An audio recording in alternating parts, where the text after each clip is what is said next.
Good morning मेरे प्यारे student, welcome back to science journey. मैं हूं कौशल कुमार, आपका friendly biology guide for class 9th के लिए। आज से हम डिस्कस करने वाले हैं क्लास 9 साइंस के पार्ट बायोलॉजी में, जिसका फर्स्ट चैप्टर है the fundamental unit of life. ठीक है, तो चलिए बिना देर करते हुए स्टार्ट करते हैं। कापी और पेन लेकर बैठिए ताकि नोट्स साथ ही साथ बनाते चलिए। ठीक है, सबसे पहले बात करते हैं हम लोग सेल्स क्या होता है। ठीक है, तो cell is the basic structural and functional unit of living organism. यानी कहने का मतलब यहाँ पे स्ट्रक्चरल का मतलब आपको समझना और फंक्शनल का मतलब। ठीक है, स्ट्रक्चरल का मतलब होता है कि कोई भी चीज़ या कोई भी लिविंग ऑर्गेनिज्म जो बना है उसका स्ट्रक्चर क्या है। ठीक है, तो स्ट्रक्चर कैसे बना है, तो वह बना होता है सेल से। तो यानी किसी भी लिविंग ऑर्गेनिज्म का जो स्ट्रक्चरल यूनिट होती है, यानी जिससे स्ट्रक्चर बनता है, वह होता है सेल। दूसरा है फंक्शनल। फंक्शनल का मतलब उसके अंदर जो क्रियाकलाप वगैरह होता है, जैसे रिस्पायरेशन हो गया, डाइजेशन हो गया। ठीक है, ये सारी चीज़ें जो भी प्रोसेस होती है तो उसे बोलते हैं फंक्शनल। तो फंक्शनल और स्ट्रक्चरल दोनों क्या होती है, लिविंग ऑर्गेनिज्म की बेसिक यूनिट होती है। यानी हम कह सकते हैं कि सेल जो होता है किसी भी लिविंग ऑर्गेनिज्म की basic structural and functional unit होता है। यानी लिविंग ऑर्गेनिज्म को बनाने के लिए जो स्ट्रक्चर का यूज होता है और उसके अंदर जो क्रिया होती है, उसके लिए जो बेसिक यूनिट है वह सेल है। यानी हम कह सकते हैं कि जीवों की संरचनात्मक एवं क्रियात्मक इकाई होती है। ठीक है, आप हिंदी में समझ गए। दूसरा चीज़ है cells are the basic structural and functional unit of living organism and are the basic unit of life. यानी कहने का मतलब जो सेल्स होती हैं वह स्ट्रक्चरल फंक्शनल यूनिट तो होती हैं और क्या होती हैं, जीवन की भी बेसिक यूनिट होती हैं। ठीक है, यानी कोई भी लिविंग ऑर्गेनिज्म है उसका स्ट्रक्चरल और फंक्शनल यूनिट तो सेल होता ही है। ठीक, साथ ही साथ उसके लाइफ का भी बेसिक यूनिट होता है। बात को समझ में आया? दो पॉइंट का मतलब। थर्ड पॉइंट है cell biology is the study of cell in all aspect of structure and function. यानी जो सेल बायोलॉजी होता है एक बायोलॉजी की ब्रांच होती है जिसमें हम स्टडी करते हैं सेल का। और सेल का भी क्या स्टडी करते हैं, स्ट्रक्चर और फंक्शन का। यानी कि सेल का कैसे स्ट्रक्चर बना हुआ है और उसमें कौन कौन सा फंक्शन हो रहा है, उसका हम अध्ययन करते हैं किसमें, सेल बायोलॉजी में। तो आप कह सकते हो cell biology is the branch of biology, ठीक है, which deals with the study of cell in the all aspect of structure and function. यानी सेल बायोलॉजी बायोलॉजी की एक शाखा है जिसके अंतर्गत सेल के हम स्ट्रक्चर और उसके फंक्शन का स्टडी करते हैं। ओके बच्चों, आगे चलते हैं हम लोग। नेक्स्ट है टाइप्स ऑफ ऑर्गेनिज्म। यानी ऑर्गेनिज्म कितने टाइप्स के होते हैं, यानी जो सजीव होते हैं जिनमें प्राण होता है, लाइफ होती है, वो कितने टाइप्स के होते हैं। तो दो टाइप्स के होते हैं, क्योंकि हम सेल पढ़ रहे हैं तो सेल के आधार पर हम देखेंगे। तो एक होते हैं यूनिसेलुलर ऑर्गेनिज्म और एक होते हैं मल्टी सेलुलर ऑर्गेनिज्म। तो ऑर्गेनिज्म सेल के आधार पे दो भागों में डिवाइड किया गया है, एक यूनिसेलुलर ऑर्गेनिज्म में और दूसरा मल्टी सेलुलर ऑर्गेनिज्म में। सबसे पहले बात करेंगे हम लोग यूनिसेलुलर ऑर्गेनिज्म के क्या होते हैं। तो जो unicellular organism are composed of a single cell. यानी जो यूनिसेलुलर ऑर्गेनिज्म होते हैं वह सिंगल सेल से बने होते हैं। ठीक है, सिंपल बॉडी ऑर्गेनाइजेशन, इनकी बॉडी जो होती है सिंपल होती है। A single cell carries out all necessary life process. यानी एक सिंगल सेल ही सब कुछ लाइफ के लिए प्रोसेस करता रहता है। यानी लाइफ प्रोसेस सारी चीज़ें जो आवश्यक होती है लाइफ प्रोसेस, वह सब सिंगल सेल में ही कैरीज आउट होता है। यानी सिंगल सेल ही सब कुछ करता है। जैसे लाइफ प्रोसेस क्या होता है, जैसे रिस्पायरेशन हो गया, डाइजेशन हो गया, एलिमिनेशन हो गया, ठीक है, एक्सक्रीशन हो गया, ये सब लाइफ प्रोसेस है। क्लास 10th में आप पढ़ेंगे लाइफ प्रोसेस के बारे में डिटेल में, पूरा एकदम एक चैप्टर ही इस पर आधारित है। ठीक है, नेक्स्ट है include both eukaryotic and prokaryotic. जो यूनिसेलुलर ऑर्गेनिज्म होते हैं ये प्रोकैरियोटिक भी हो सकते हैं और यूकैरियोटिक भी हो सकते हैं। ठीक है, आगे हम देखेंगे प्रोकैरियोटिक और यूकैरियोटिक क्या होते हैं। Injury to the cell lead to death of the organism. ठीक है। इसका मतलब क्या है कि injury to the cell lead to death of the organism, यानी कि अगर इंजरी हो जाती है, सेल अगर डैमेज होता है तो ऑर्गेनिज्म भी डेड कर जाता है, क्योंकि सिंगल सेल से बना होता है। अगर सिंगल सेल ही अगर डेड कर गया या फिर इंजर्ड हो गया तो पूरा का पूरा वह ऑर्गेनिज्म क्या हो जाएगा, डेड हो जाएगा। नेक्स्ट है they are microscopic in nature, यानी ये बहुत ही छोटे होते हैं। माइक्रोस्कोपिक का मतलब सूक्ष्म होते हैं, छोटे होते हैं, स्मॉलेस्ट। ठीक है। जैसे एग्जाम्पल है bacteria, amoeba, paramecium and yeast are the example of unicellular organism, यानी कि जो बैक्टीरिया हो गए, अमीबा हो गया, पैरामीशियम हो गया, ईस्ट हो गए, ये सब यूनिसेलुलर ऑर्गेनिज्म हैं। तो यूनिसेलुलर ऑर्गेनिज्म में जान गए क्या बेसिक चीज़ें आपको जानना है कि यूनिसेलुलर का मतलब ऐसे ऑर्गेनिज्म जो सिंगल सेल से बने होते हैं। ठीक है। नेक्स्ट इधर बात करते हैं मल्टी सेलुलर ऑर्गेनिज्म। मल्टी का मतलब ये होता है एक से अधिक होता है। ठीक है। तो इसमें क्या होगा, multicellular organism are composed of more than one cell, यानी कहने का मतलब ये हुआ कि जो मल्टी सेलुलर ऑर्गेनिज्म होते हैं वह एक से अधिक सेल से कंपोज्ड होते हैं, यानी बने होते हैं। ठीक है। कॉम्प्लेक्स बॉडी ऑर्गेनाइजेशन, यानी इनका बॉडी जो होती है जटिल होती है, काफ़ी कॉम्प्लेक्स होती है, बड़े होते हैं। ठीक है। ये बात हो गई इस पॉइंट का मतलब। Multiple cells perform different function, यानी अलग अलग तरह के, यानी कई सेल्स हैं वह अलग अलग फंक्शन परफॉर्म करते हैं। कोई सेल कुछ काम करेगा, कोई सेल कुछ काम करेगा, अलग अलग सेल्स अलग अलग फंक्शन को करते हैं। ठीक। नेक्स्ट है इंक्लूडेड ओनली यूकैरियोटिक, यानी कि ये सब केवल यूकैरियोटिक ऑर्गेनिज्म में पाया जाता है। जो आप देखे थे इसमें ना कि include both eukaryotic and prokaryotic, लेकिन ये केवल यूकैरियोटिक में होता है। ठीक है। यानी यूकैरियोटिक जो एनिमल्स होते हैं, ऑर्गेनिज्म होते हैं, प्लांट होते हैं, वह सब मल्टी सेलुलर ऑर्गेनिज्म होते हैं। ठीक है। Injury to cell does not cause the death of multicellular organism, मतलब कि कोई सेल्स अगर डैमेज हो गया तो ऐसा नहीं है कि ये पूरा का पूरा बॉडी ही उसका डैमेज हो जाए, क्योंकि बहुत सारे सेल्स हैं। तो एक सेल मरेगी या इंजर्ड होगी तो और सेल तो रहेंगे ना। तो इस वजह से क्या होता है कि अगर मल्टीपल ऑर्गेनिज्म जो मल्टी सेलुलर ऑर्गेनिज्म होते हैं उसका अगर एक सेल डेड भी कर गया या इंजर्ड हो गया तो पूरी बॉडी डेड नहीं होती है। ओके। नेक्स्ट है most are the microscopic in nature, यानी कि ये ज़्यादातर नेचर में बड़े होते हैं किसके अपेक्षा, यूनिसेलुलर के अपेक्षा। ठीक है। मैक्रो मतलब थोड़ा बड़ा हो गया और माइक्रो मतलब छोटा हो गया। ठीक है। तो most are the microscopic, macro मतलब बड़े होते हैं नेचर में। जैसे ह्यूमन्स हो गए, एनिमल्स हो गए, प्लांट हो गया, बर्ड्स हो गया, इंसेक्ट हो गया, ये सब क्या है मल्टी सेलुलर ऑर्गेनिज्म के एग्जाम्पल हो गए।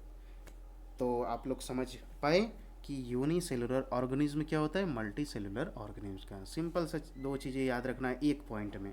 एक तो जानना कि यूनिसेलुलर मतलब सिंगल सेल, मल्टी सेलुलर मतलब मोर देन वन सेल। ठीक है।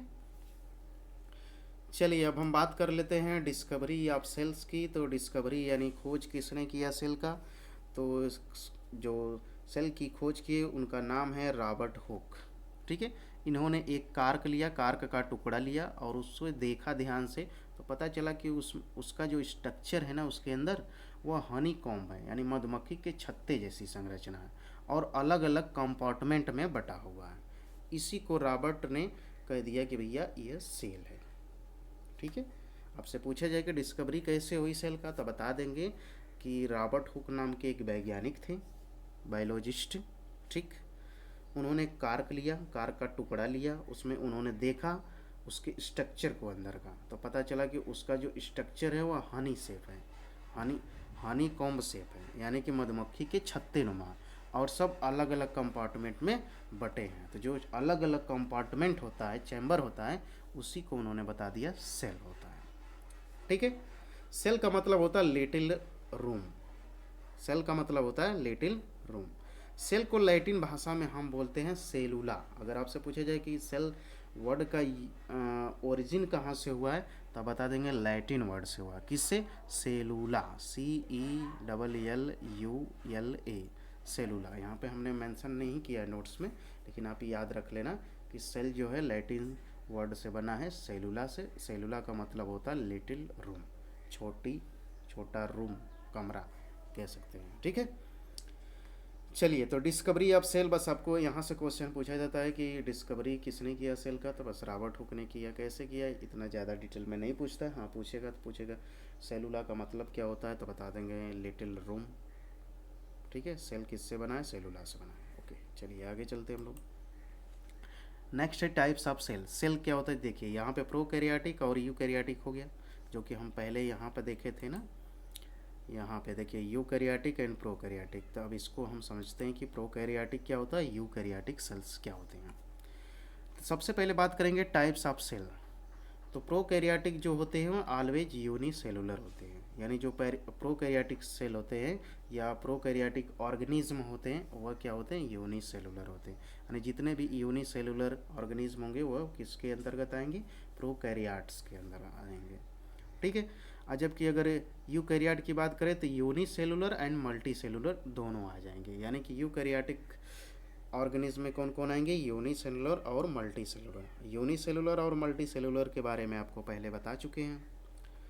अब इनमें सेल साइज क्या होती है, तो प्रोकैरियोट में जो सेल साइज होती है वो 0.2 माइक्रोमीटर से लेकर के 2.0 माइक्रोमीटर में होता है।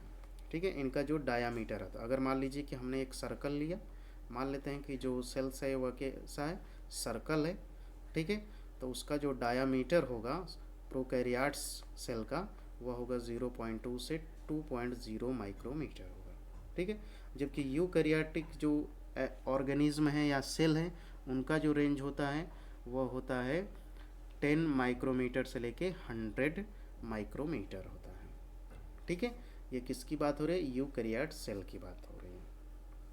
नेक्स्ट सेल वॉल की बात करें तो यूजली प्रेजेंट होता है केमिकली कॉम्प्लेक्स इन नेचर, यानी कि इनका जो सेल वॉल होता है वह काफ़ी कॉम्प्लेक्स होता है। केमिकली क्या होता है, कॉम्प्लेक्स होता है। कॉम्प्लेक्स मतलब जटिल।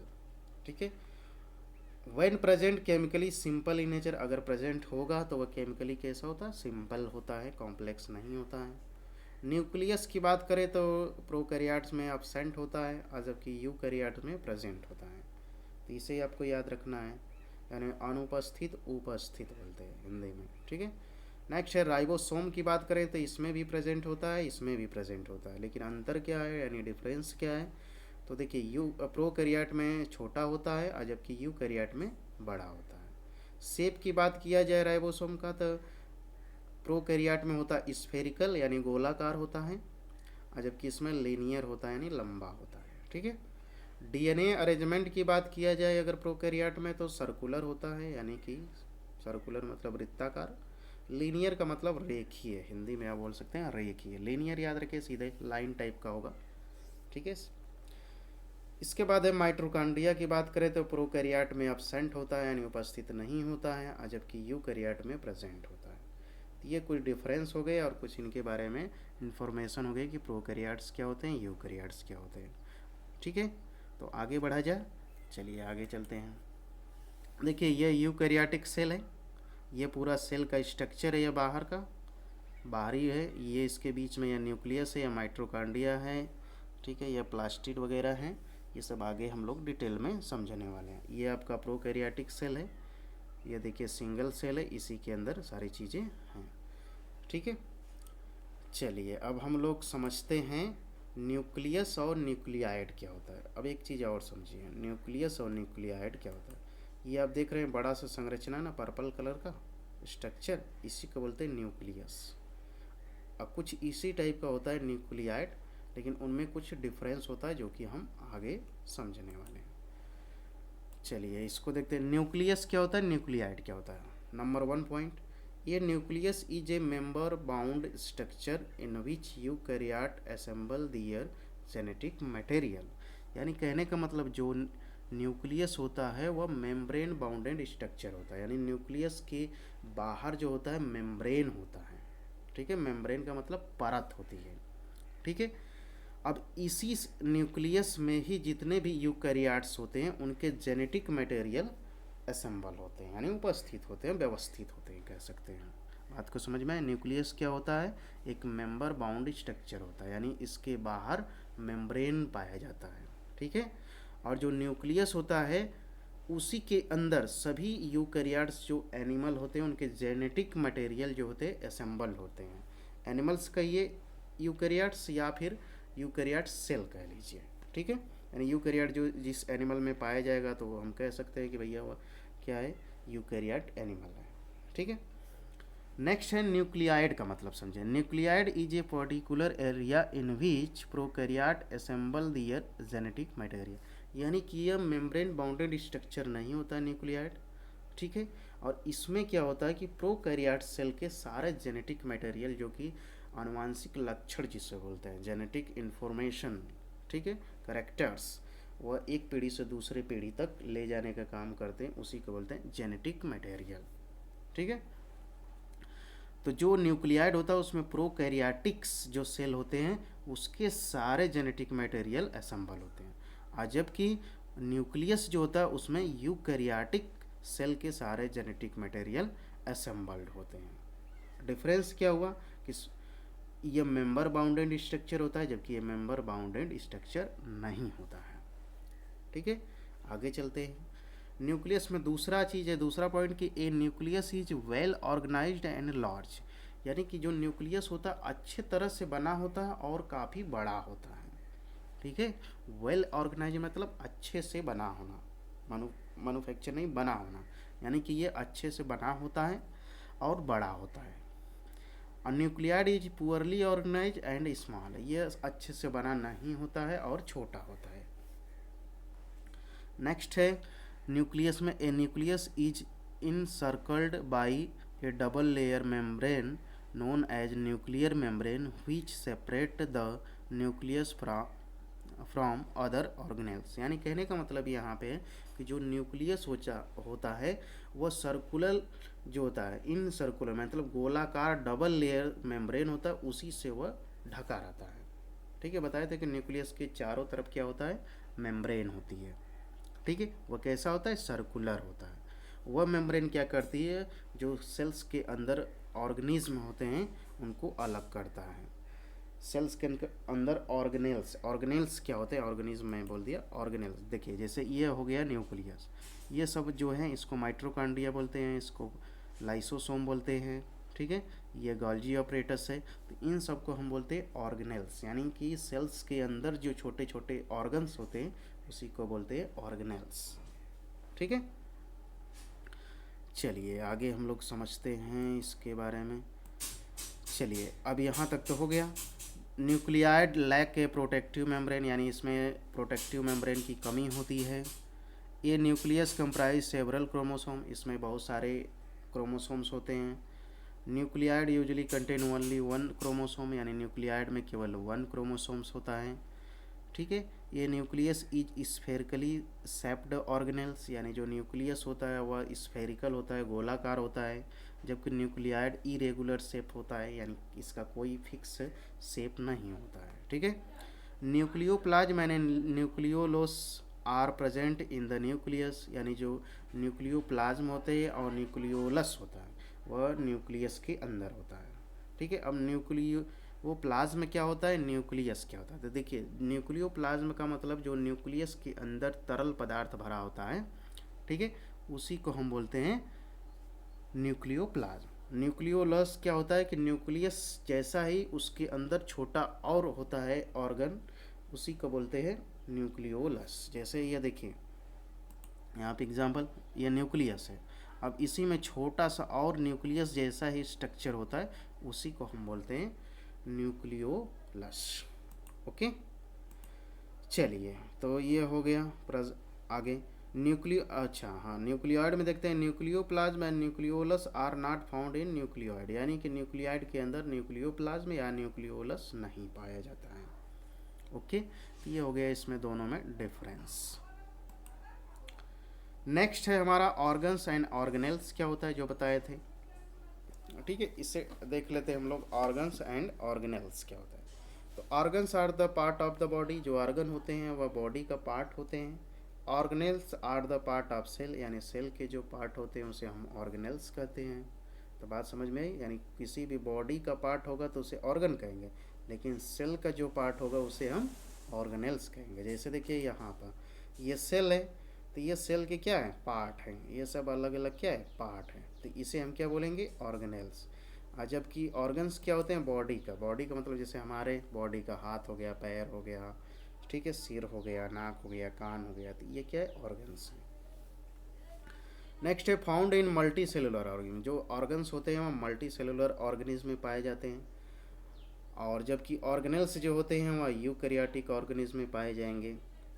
नेक्स्ट है organ collect form organ system, यानी कि ऑर्गन्स अगर बहुत सारे कलेक्ट हो जाएंगे तो वह एक ऑर्गन सिस्टम का निर्माण करते हैं। Organelles contribute to form a cell, यानी कई सारे ऑर्गेनेल्स मिलेंगे तो सेल्स का निर्माण करेंगे। नेक्स्ट है ऑर्गन में performs specific life process in the body, ये बॉडी में स्पेसिफिक लाइफ प्रोसेस परफॉर्म करते हैं, जबकि ये सेल में स्पेसिफिक प्रोसेस को परफॉर्म करते हैं। आगे हम सारे ऑर्गेनेल्स के बारे में पढ़ने वाले हैं, तो जान जाएंगे कौन कौन सा प्रोसेस या कौन कौन सा फंक्शन परफॉर्म कर रहे हैं, सब जानेंगे हम लोग। नेक्स्ट है they are microscopic in structure, यानी ये स्ट्रक्चर, इनका स्ट्रक्चर जो होता है बड़ा होता है। They are microscopic in nature, इनका जो स्ट्रक्चर होता है वह छोटा होता है।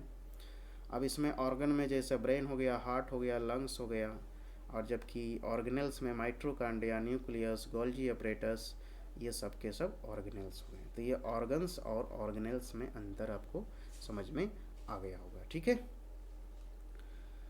चलिए नेक्स्ट है हमारा सेल शेप की बात कर लेते हैं। तो सेल जो शेप होता है वो फिक्स नहीं होता है, फिक्स भी हो सकता है या फिर वेरिएबल भी हो सकता है। तो देखिए द शेप ऑफ सेल में बी वेरिएबल और फिक्स्ड, यानी जो सेल की शेप होती है वह वेरिएबल भी हो सकती है और फिक्स्ड भी हो।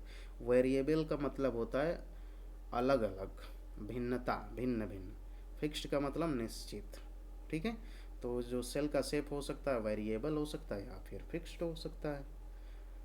नेक्स्ट है इन ल्यूकोसाइट, ल्यूकोसाइट जो होती है सेल, सेल का एक टाइप से ल्यूकोसाइट सेल, ठीक है।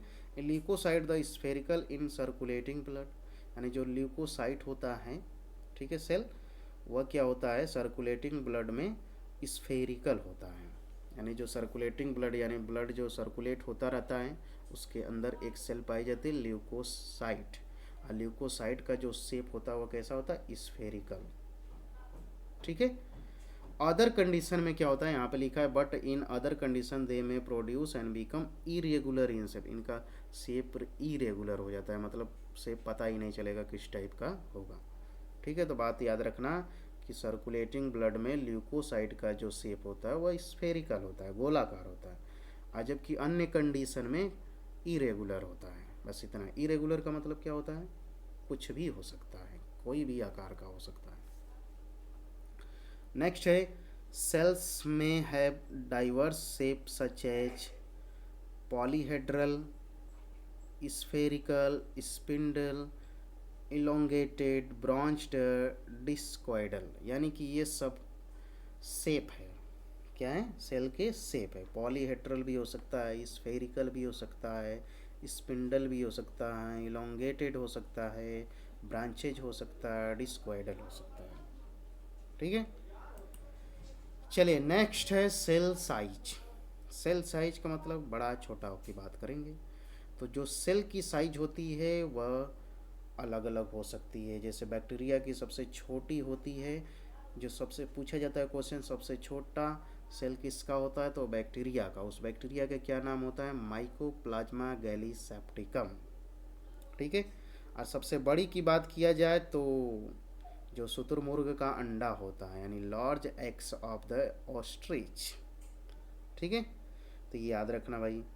Amoeba Proteus is biggest among the unicellular organism, जो अमीबा प्रोटियस होता है वह यूनिसेलुलर ऑर्गेनिज्म में सबसे बड़ा सेल होता है। या अमीबा का जो सेल होता है, वैसे तो सिंगल सेल से ही बना है, तो ऐसे कहना बेकार है, तो सीधे कह लीजिए अमीबा जो प्रोटियस होता है वो यूनिसेलुलर ऑर्गेनिज्म में सबसे बड़ा सेल होता है, ठीक है। तो ये हो गया सेल साइज की बात।